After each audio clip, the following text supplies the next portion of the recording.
नमस्कार Maharaj. Calcium nitrate ammonium sulphate सोबत चालेल का? किंवा बरेच दुकानदार तुम्हाला सांगत असतील की कॅल्शियम नायट्रेट सोबत 13045 किंवा बोरॉन सोडून इतर कुठली ग्रेड द्यायची नाही का? आता समजा आपल्याकडे अमोनियम सल्फेट आणि कॅल्शियम नायट्रेट आणि सोबत सोडून द्यायचे तर होईल काय? याच्यामध्ये नत्र आहे 20% अमोनियम सल्फेट मध्ये अमोनिकल नायट्रोजन आणि 23% सल्फर आहे. आणि कॅल्शियम नायट्रेट मध्ये मित्रांनो 15.5% नायट्रोजन आहे, तो नायट्रेट वाला.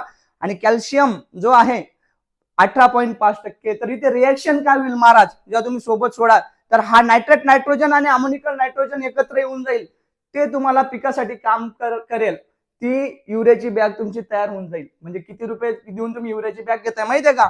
हे समजा 1700चं, हे समजा 1500चं, जवळपास 3200-3300 रुपये देऊन तुम्ही युरियाची एक बॅग घेताय.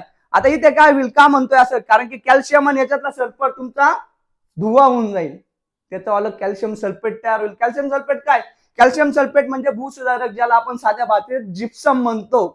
त्याच्यामुळे कुठलेही ग्रेड सोडताना पिकाला एखादी तज्ञाची माहिती घ्या आणि मगच सोडा. मित्रांनो, आपण खूप मोठे पैसे करून खर्च करून या बॅगा आणत असतो आणि सोडत असतो. आपला टाइम नाही आहे. आता परत लाईट कधी येईल, ड्रिप कधी चालू होईल, अशा नादात आपण जर सोडशाल तर तुमचा काहीच उपयोग होणार नाही. जय हिंद, जय महाराष्ट्र महाराज.